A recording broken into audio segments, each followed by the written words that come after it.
In 1910, America had 165 medical schools, homeopathic schools, naturopathic schools, eclectic medicine schools that taught botanical remedies your grandmother would recognize, herbal colleges that had been training doctors for generations. By 1925, only 81 remained, and not one of them taught herbal medicine anymore. What happened in those 15 years wasn't a natural evolution of science. It wasn't doctors choosing better methods. It was a coordinated takeover orchestrated by one family with enough money to rewrite the rules of medicine itself. The Rockefellers didn't just fund medical schools, they bought them. They didn't just promote pharmaceutical medicine, they systematically destroyed every alternative. And they didn't do it because the science demanded it, they did it because there was no profit in plants you could grow in your backyard. This is the story of how American medicine became a monopoly, how botanical knowledge that had survived for centuries vanished in a single generation, and how the wealthiest family in America used philanthropy as a weapon to control what doctors could and couldn't learn. If this sounds like the kind of history they don't teach in schools, you're in the right place. Hit subscribe because we're about to pull back the curtain on one of the most successful corporate takeovers in American history. One that still shapes every prescription you fill today. Before 1900, American medicine looked nothing like it does today. There was no FDA, no standardized medical training, no pharmaceutical giants controlling prescriptions, and certainly no agreement on what medicine actually was. Medical schools operated on completely different philosophies. Regular medicine, which focused on aggressive interventions like bloodletting and mercury treatments, homeopathic medicine, which used highly diluted substances, eclectic medicine, which combined conventional treatments with botanical remedies, naturopathy, which emphasized the body's natural healing capacity, and dozens of smaller schools teaching everything from chiropractic to osteopathy. None of them had a monopoly. Patients chose their doctors based on results, not credentials. If your family doctor couldn't cure your pneumonia with his methods, you'd visit the herbalist down the street. If the regular physician's treatments made you sicker, you'd try the homeopath. Competition forced every school of medicine to actually produce results or lose patients. The herbal schools were particularly successful. Schools like the Physio-Medical College of Indiana, the Eclectic Medical Institute in Cincinnati, and the National College of Naturopathic Medicine in Portland were graduating hundreds of doctors every year. These weren't fringe operations. They had decades of history, legitimate training programs, and patient outcomes that rivaled or exceeded conventional medicine. Botanical medicine had been the foundation of healthcare for thousands of years. Willow bark for pain, which we now know contains the compound that became aspirin, foxglove for heart conditions, the source of digitalis, cinchona bark for malaria, which gave us quinine. These weren't folk remedies. They were medicines that worked, backed by generations of documented use. But botanical medicine had one fatal flaw from a business perspective. You couldn't patent a plant. Anyone could grow willow bark. Anyone could harvest foxglove. There was no way to create a monopoly on knowledge that had been public domain for centuries. John D. Rockefeller understood this better than anyone. The call to adventure. By 1900, Rockefeller had already become the richest man in America through Standard Oil. He'd perfected the art of the monopoly, undercut competitors until they went bankrupt, then buy their assets for pennies on the dollar, control the supply chain from extraction to distribution, eliminate every alternative until customers had no choice but to buy from you. He'd done it with oil. Now he wanted to do it with medicine. But there was a problem. Medicine wasn't like oil. You couldn't just drill for it and control the wells. Medical knowledge was distributed across hundreds of schools, thousands of practitioners, millions of patients who trusted remedies passed down through families. Rockefeller needed a different strategy. He needed to control not the medicine itself, but the people who decided what counted as medicine. He needed to control medical education. In 1901, Rockefeller founded the Rockefeller Institute for Medical Research. The public story was philanthropy. A wealthy man giving back to society by funding scientific advancement. The private reality was the first move in a calculated takeover. The institute didn't just fund research, it funded very specific research, studies on synthetic compounds that could be patented, laboratory science that required expensive equipment only large institutions could afford, drug development that would create dependencies on pharmaceutical companies. Rockefeller brought in Frederick T. Gates, a former Baptist minister turned business advisor, to run the operation. Gates understood that controlling medicine meant controlling the gatekeepers, the medical schools that trained doctors, the licensing boards that decided who could practice, the journals that determined what counted as legitimate science. Gates laid out the strategy in a confidential memo to Rockefeller. They would use philanthropy to gain influence over medical education, fund the schools that taught pharmaceutical medicine, starve the schools that didn't, and most importantly, create a standardization system that would eliminate competitors under the guise of raising quality. The plan required credibility. They couldn't just declare that herbal schools were inferior. They needed someone respectable to make that case for them, someone the medical establishment would trust. They found their man in Abraham Flexner, the mentor and crossing the threshold.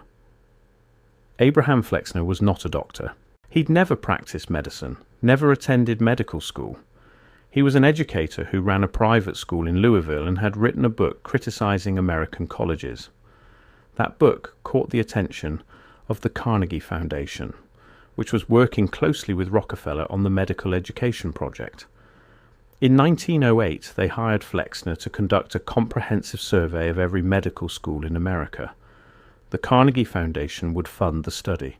Flexner would visit the schools and write the report, and the Rockefeller Institute would implement the recommendations. On the surface, it was a noble goal: evaluate the quality of medical education and help improve standards. But the criteria Flexner used weren't neutral. They were specifically designed to favor one type of medicine over all others.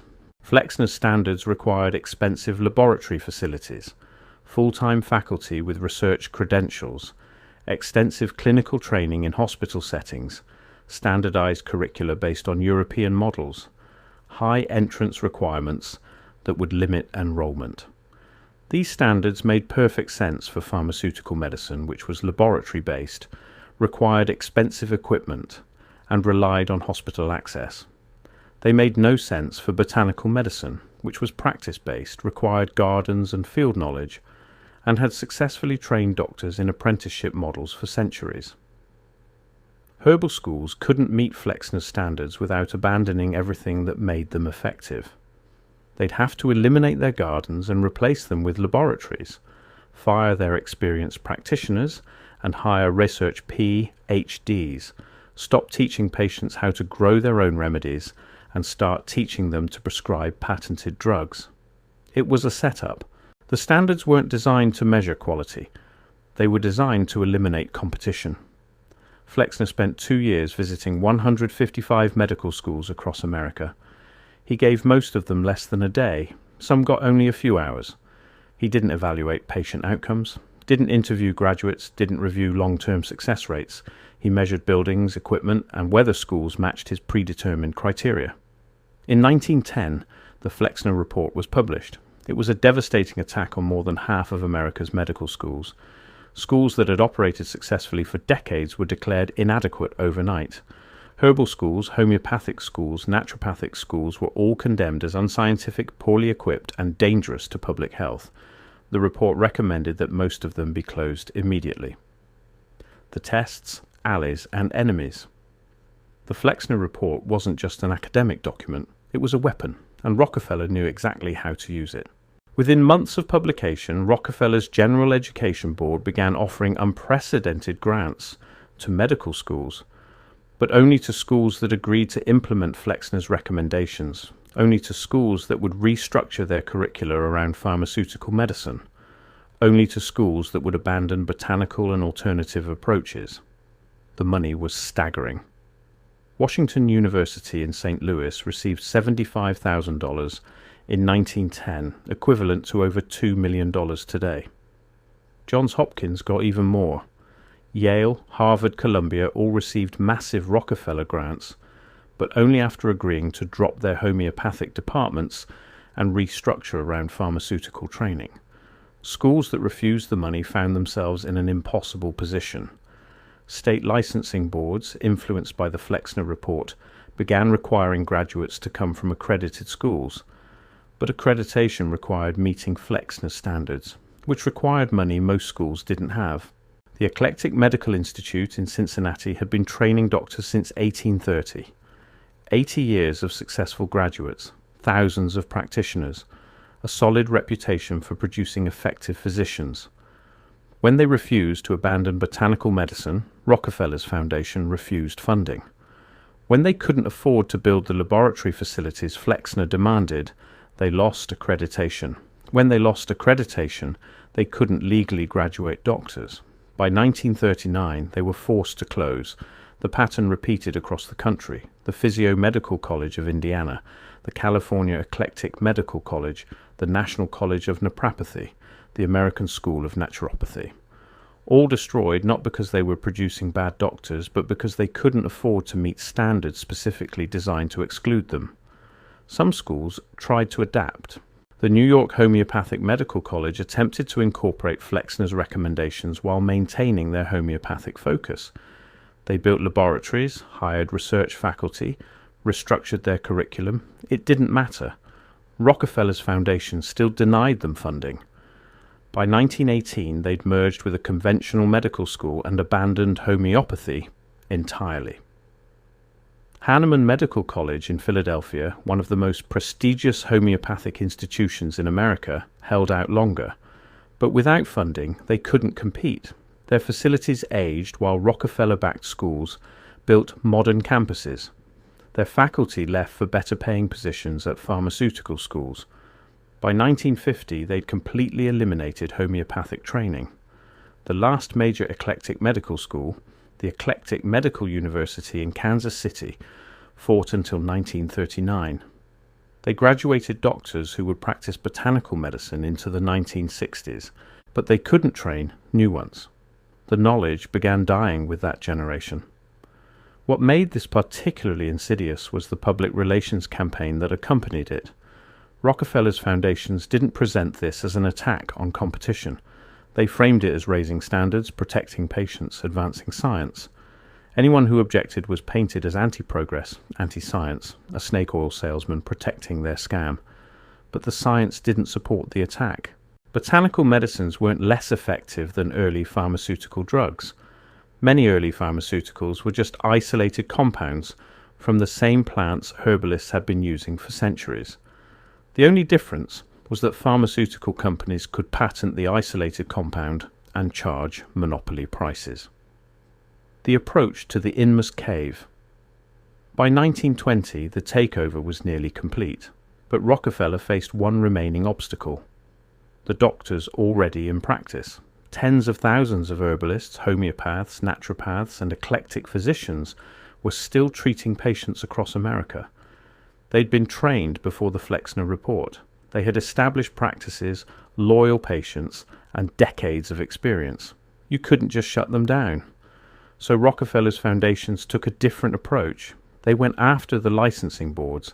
Every state had a medical licensing board that decided who could legally practice medicine. Before 1910, most boards were fairly open. If you graduated from any legitimate medical school and could demonstrate competence, you could get licensed. Different philosophies of medicine coexisted under one regulatory framework. The Flexner Report changed that. It recommended that licensing boards only recognize graduates from accredited schools, and accreditation would only go to schools meeting Flexner's standards, schools teaching pharmaceutical medicine. Rockefeller's foundations funded campaigns to convince state legislatures to adopt these new licensing requirements. They provided model legislation, funded lobbying efforts, even directly funded the salaries of board members who supported their position. State by state, the licensing requirements changed. New York in 1915, California in 1917, Illinois in 1921. Each state adopted regulations that effectively made it legal to practice botanical medicine, even if you'd been successfully doing it for 30 years. Doctors who'd been licensed under the old system were grandfathered in, but they couldn't train new apprentices, couldn't pass their knowledge to the next generation. When they retired or died, their approach to medicine died with them. The older physicians fought back. They filed lawsuits arguing that the new licensing laws violated their rights to practice. They organized professional associations to lobby state legislatures. They published journals documenting their patient outcomes, trying to prove that their methods were just as effective as pharmaceutical approaches. It didn't matter. Rockefeller's foundations had unlimited money for legal battles. They funded counter-lobbying campaigns. They placed favorable articles in major newspapers. They provided grants to universities that would produce studies showing pharmaceutical superiority. The systematic destruction of botanical medicine wasn't happening in the dark. It was happening in full view, presented as progress. Medical journals that took Rockefeller advertising money published editorials attacking herbal medicine as primitive and dangerous. Newspapers that depended on pharmaceutical advertising ran stories about quacks and con artists, lumping legitimate herbalists in with actual frauds. The American Medical Association, which had been reorganized and funded with Rockefeller money, launched its own campaign. They created a propaganda department in 1906, later renamed the Bureau of Investigation. Its explicit purpose was to attack alternative medicine and anyone who practiced it.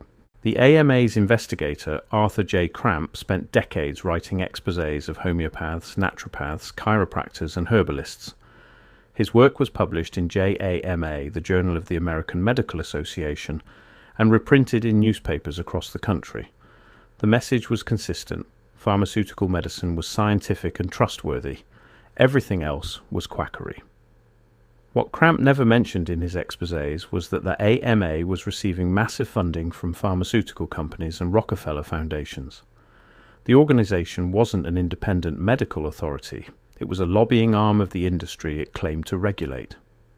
The supreme ordeal. The final blow came in the form of the Shepard-Towner Act of 1921. On its surface, this was a maternal and child health law providing federal funding for prenatal care and infant health programs, noble goals that few could argue against. But buried in the implementation was a requirement that federal health funding could only go to programs staffed by doctors from accredited medical schools, schools that met Flexner standards, schools that taught pharmaceutical medicine exclusively.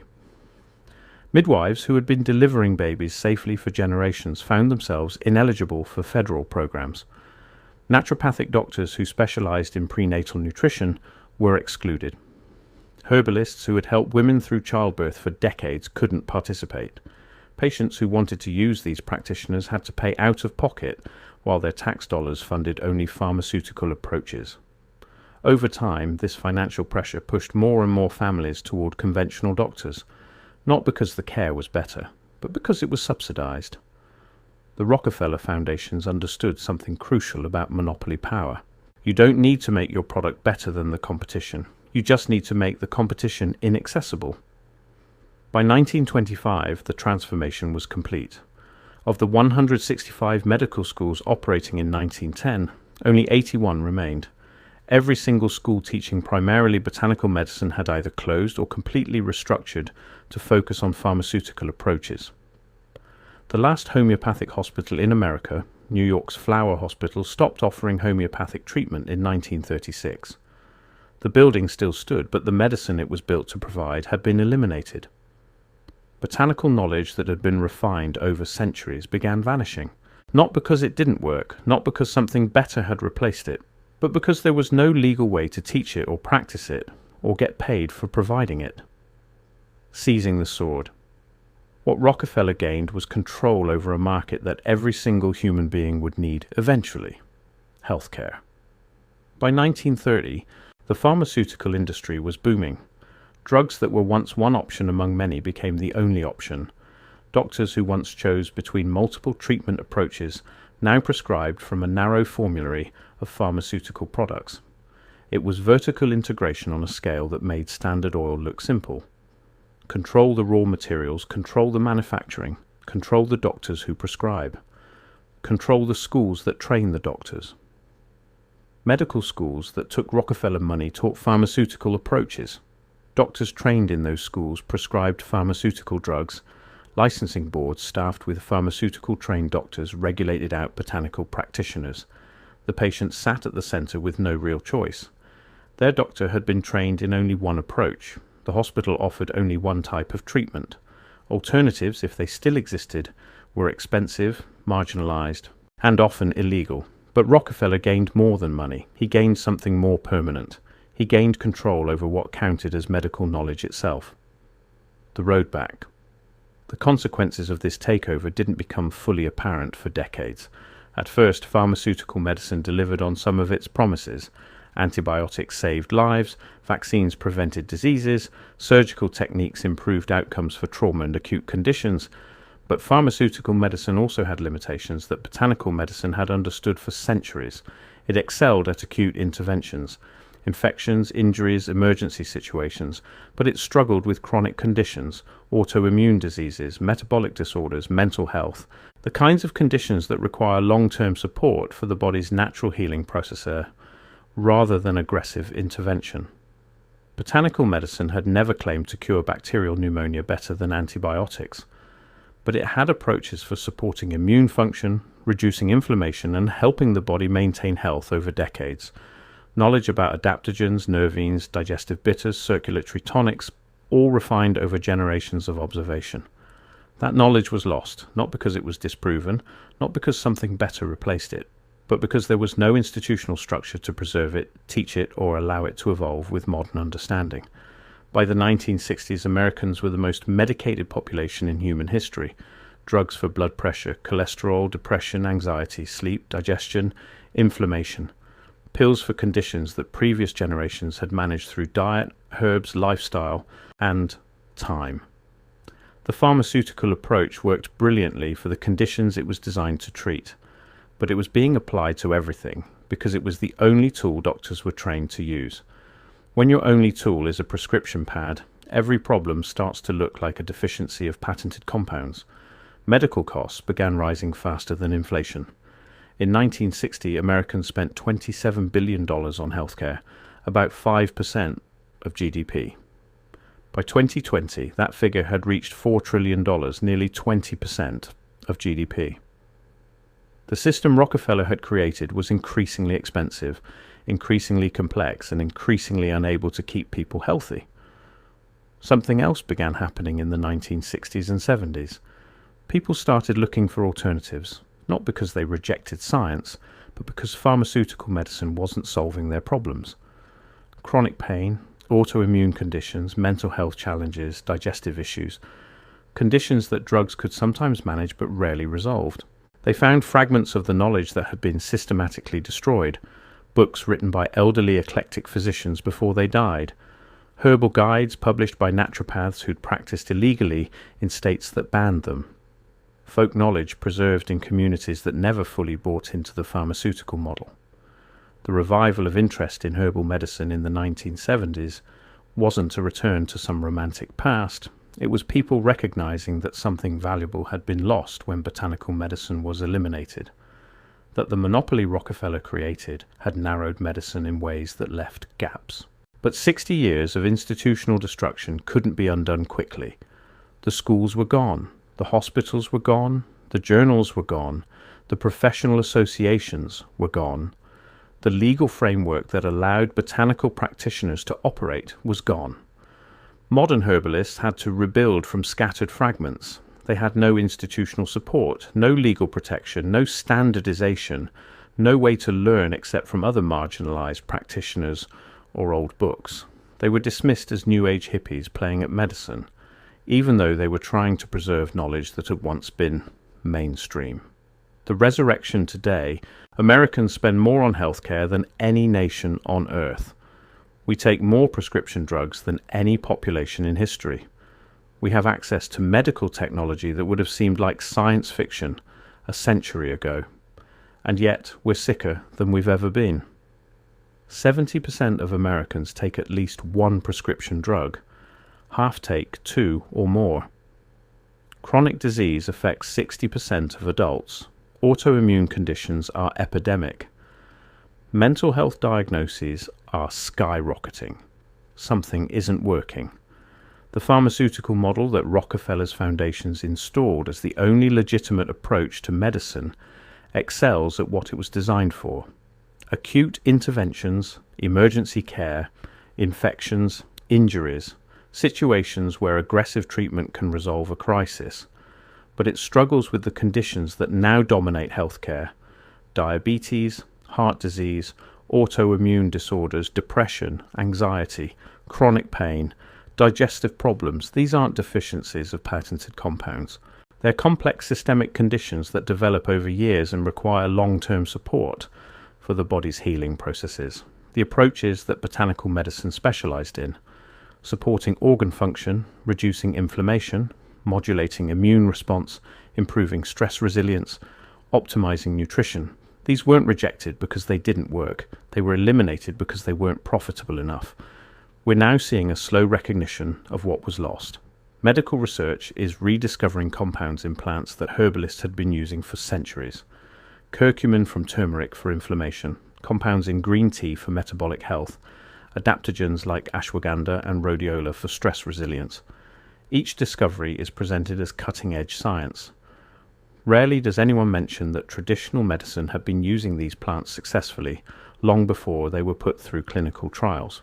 The knowledge wasn't new. It had been systematically suppressed and is now being slowly, expensively rediscovered through pharmaceutical research processes.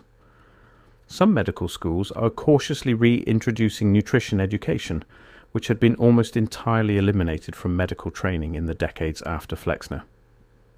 Future doctors are learning that food might actually matter for health, a concept that would have been obvious to any botanical practitioner in 1900. Integrative medicine programs are appearing at major hospitals. Carefully, tentatively, within strict regulatory limits, some conventional doctors are exploring approaches that their predecessors were banned from practicing. But we're not returning to the medical pluralism that existed before Rockefeller's takeover. We're adding small amounts of alternative knowledge to a system that remains fundamentally pharmaceutical. The monopoly is relaxing slightly, but the basic structure Rockefeller created is still intact. The pharmaceutical industry is still the most profitable sector in healthcare. Medical schools still receive the majority of their funding from pharmaceutical companies. Doctors still learn primarily to prescribe drugs. Licensing boards still regulate based on standards that favor pharmaceutical approaches. Insurance still covers drugs more readily than alternatives. Return with the elixir. The story of what happened between 1913 and 1925 matters because we're still living inside the system it created.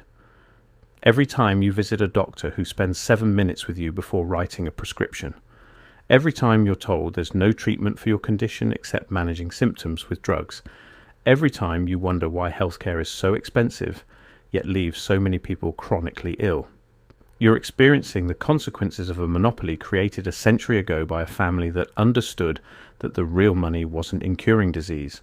It was in creating customers who would need proprietary products for life. Rockefeller didn't destroy botanical medicine because it was unscientific. He destroyed it because it was unprofitable.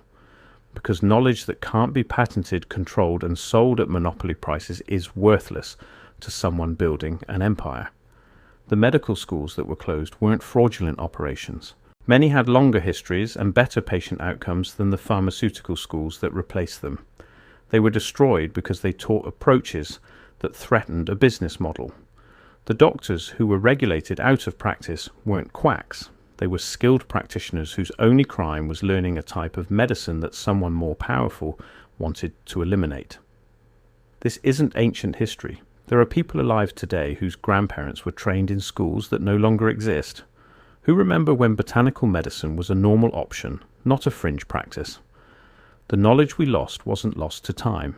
It was deliberately destroyed within living memory, and we're now dealing with the consequences. A healthcare system that excels at expensive interventions but struggles with keeping people healthy. A pharmaceutical industry that profits from chronic disease more than from cures. A monopoly so complete that most people don't even realize alternatives once existed. The lesson here isn't to reject modern medicine. Antibiotics save lives. Vaccines prevent disease. Surgical techniques resolve problems that would have been fatal a century ago. The pharmaceutical approach has real value for what it was designed to do. The lesson is about what happens when one approach to anything becomes a monopoly. When alternatives are systematically destroyed, not because they're inferior, but because they're inconvenient to someone with enough power to rewrite the rules. Medical knowledge isn't a zero-sum game. Botanical approaches and pharmaceutical approaches could have evolved together, each handling what it did best. But that would have required competition, and competition threatened profits. Rockefeller chose monopoly. He spent millions to achieve it, and the system he created is still charging you for that choice every time you fill a prescription. If you made it this far, you're not looking for the sanitized version of history they teach in textbooks. You're looking for the stories that explain why things are the way they are. Subscribe and join the people who question official narratives. Next week, we're covering how the same family helped create the Federal Reserve, another institution that definitely has your best interests at heart. The video on screen breaks down the money trail behind modern healthcare. Click it now if you want to see exactly who profits from keeping you sick.